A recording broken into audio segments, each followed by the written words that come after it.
1969. The world was changing. Fast.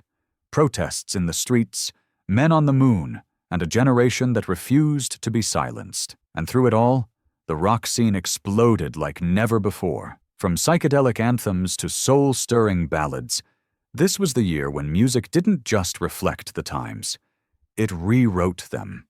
In this video, we're cranking up the turntable to revisit 13 legendary tracks that didn't just top the charts. They rattled the walls of culture, politics, and sound itself. Whether you remember hearing them on vinyl the day they dropped, or you've come to love them since, these songs still burn with the fire of '69. So settle in, turn it up, and let's drop the needle on the songs that redefined an era. You need cool air, baby, I'm not fooling. From the moment that riff hits, you know exactly what's coming. A thunderstorm of sound that changed the face of rock forever. Whole Lotta Love opened Zeppelin's second album and kicked down the door for hard rock and heavy metal with a primal roar. Robert Plant's vocals were all fire and lust, while Jimmy Page bent his guitar into something feral and hypnotic. John Bonham's drumming, thunder on the horizon. And the psychedelic breakdown in the middle? Pure madness and pure genius. It wasn't just loud, it was alive. In 1969, this wasn't just a song, it was a challenge to radio, to genre lines, to anything that tried to hold rock back. Despite controversy over its lyrics and bold sound, it reached number 4 on the Billboard Hot 100 and lit a fuse that would burn for decades. For rock fans, it felt like being handed the keys to something dangerous, something exciting. That first blast of sound still knocks the breath out of you, even now. And speaking of sound that stirs the soul,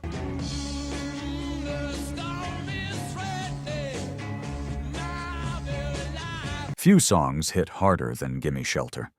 Opening the Stones' Let It Bleed album, it's a dark, urgent anthem carved from the chaos of the late '60s. The Vietnam War was raging. Protests were flooding the streets. And here came this track, brooding, defiant, and unforgettable. Mick Jagger's icy cool delivery met Keith Richards' haunting riff, but it was Merry Clayton's wailing background vocals that pushed the song into the realm of legend. Clayton was called into the studio late at night, heavily pregnant, and laid down a vocal so raw it cracked, literally and emotionally. The moment her voice breaks, pure human power. Gimme Shelter was never even released as a single, yet it's become one of the band's most iconic songs, cemented in film soundtracks and protest playlists across generations. For those who lived through '69, it felt like the sound of the world teetering on the edge. And somehow, it still does. It's not just music. It's a warning, a cry, a masterpiece. And just when the storm quiets, a familiar bass line starts to slither in.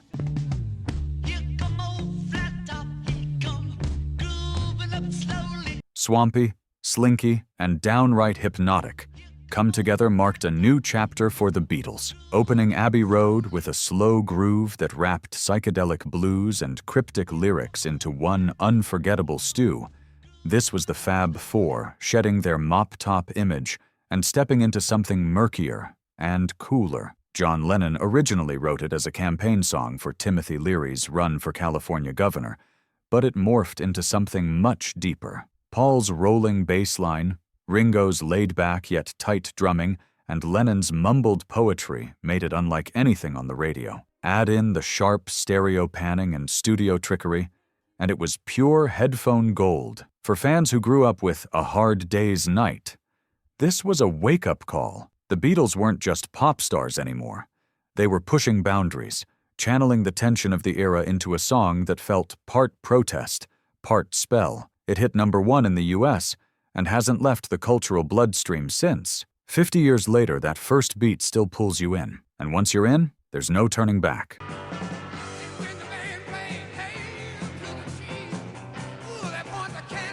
Blistering, defiant, and unmistakably American, Fortunate Son wasn't just a protest song. It was a primal scream. CCR channeled the frustration of a generation into just 2.5 minutes of swamp rock fury. Written by John Fogerty during the height of the Vietnam War, it took aim at the gut-wrenching truth. The sons of privilege stayed home, while working-class boys were sent to fight. With its furious rhythm and Fogerty's raspy howl, the song hit like a slap across the face of the establishment. And though it only reached number 14 on the Billboard charts, its legacy towers over most chart toppers. It's been used in films, political rallies, and countless covers, but none capture the raw pulse of the original. For kids with draft numbers hanging over their heads, Fortunate Son said what they couldn't. It wasn't just a hit, it was a lifeline. And that righteous anger? Still alive, still relevant. Let's keep that fire burning. And now shift into something a little more mystical.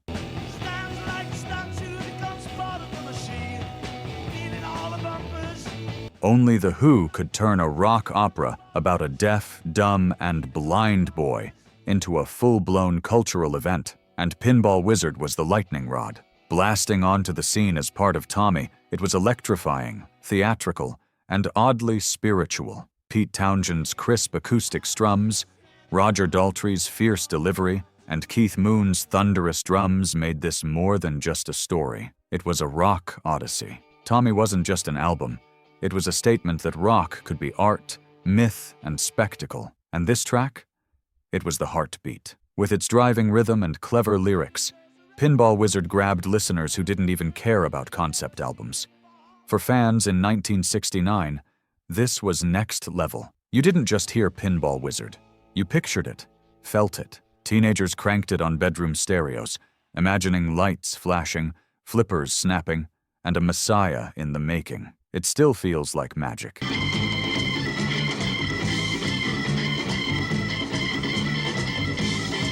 If Woodstock had a heartbeat, it was Soul Sacrifice. Before Santana had even released a full album, this instrumental set the crowd, and the world, on fire. A blistering fusion of Latin rhythms, psychedelic rock, and jazz improvisation. It was the sound of something new being born. Carlos Santana's searing guitar licks danced with Greg Rowley's organ and Michael Shreve's legendary drum solo. And none of it needed words. The studio version appeared on their debut album later that year, but it was the live Woodstock performance that became legend. Shreve was only 20 years old, drenched in sweat, and absolutely possessed behind the kit. That moment, that solo, became one of the defining visuals of the festival, played on repeat for decades. For fans in '69, Soul Sacrifice felt like the future, something primal, global, unstoppable. It was proof that rock could be a universal language, no lyrics, just fire. Still today, it pulses with the urgency of that summer heat and the wild hope of a generation on the move. I am sorry. Sometimes it hurts. Before they ever played Woodstock, Sweet, Judy Blue Eyes introduced Crosby, Stills, and Nash to the world. And what an introduction it was. Written by Stephen Stills about his breakup with folk singer Judy Collins, the song is an emotional roller coaster split into 4 distinct movements. Folk, Latin, pop, it's all there, stitched together by soaring harmonies and a raw, aching heart. Their debut album dropped just weeks before the Woodstock performance, and this song opened it with confidence and vulnerability. Even at nearly 7 minutes long, it caught fire. The radio edit hit the top 40, and the full version became a favorite for fans who wanted substance with their sound. It was the kind of song you played when the night was winding down, layered, lyrical, and real. Couples fell in love to this. Friends sat in silence, just listening. That harmony? It didn't just sound good, it felt like home. Still today, it's a masterclass in songwriting and a perfect time capsule of 1969. Take your protein pills and put your helmet on. Released just days before the Apollo 11 moon landing, Space Oddity didn't just capture the moment, it floated above it. David Bowie introduced us to Major Tom, a fictional astronaut suspended between space and soul, and in doing so, launched his own mythic journey. With haunting mellotron chords, acoustic guitar, and a sense of quiet isolation, the song felt like something from another world. And yet, it hit home for millions. It was Bowie's breakout hit in the UK, reaching number 5, but in America, it took a few years to catch on. Still, it became a cornerstone of his career. A song he'd revisit and reinvent in later tracks like Ashes to Ashes. The sense of disconnection and wonder resonated with a generation grappling with war, technology, and shifting identity. For fans in '69, it felt like Bowie had tapped into something unspoken: loneliness, a longing, an awe at how small we all were under the stars. This wasn't just a rock song, it was a meditation, a sonic film. Space Oddity gave Bowie liftoff and gave listeners a voice for their own inner orbit.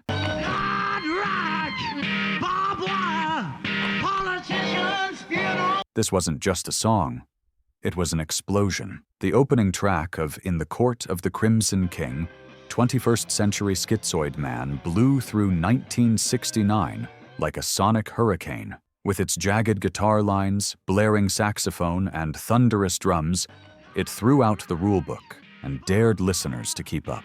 Robert Fripp's guitar sliced through the air like metal, while Greg Lake's distorted vocals screamed of war, corruption, and madness. The lyrics weren't poetic, they were prophetic. Lines about political lies and mechanized death hit hard during the Vietnam era, and the music itself felt like a soundtrack to societal collapse. But there was brilliance in the chaos. Jazz fusion complexity wrapped in heavy rock grit. No one had ever heard anything like it.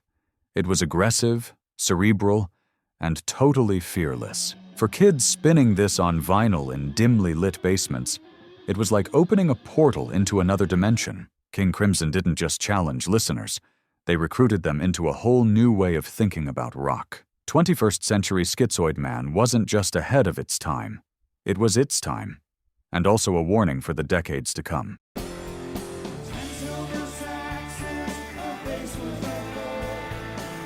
With one fuzzed-out guitar riff and a dream of a girl who dances while he plays guitar, Neil Young crafted something deceptively simple but endlessly magnetic. Cinnamon Girl is one of those songs that sounds like it was always supposed to exist, rough around the edges, full of longing, and played straight from the gut. Neil's signature high nasal voice floats over a chunky, grungy rhythm that would go on to inspire alt-rockers for decades. This was one of the first tracks Neil recorded with Crazy Horse, and the chemistry was instant. It was garage band raw, but emotionally electric. And while it only hit number 55 on the Billboard Hot 100, it never left the hearts of true fans. That opening riff alone is legendary, often imitated, never duplicated. For so many teenagers in '69 and '70, this song was a soundtrack to lazy afternoons, first loves, and late-night drives. There's something aching in the way Neil sings about simple dreams, just playing for the Cinnamon Girl and hoping to make enough money to last forever. It's not flashy, it's not complicated, but Cinnamon Girl is pure Neil, soulful, scruffy, and totally unforgettable.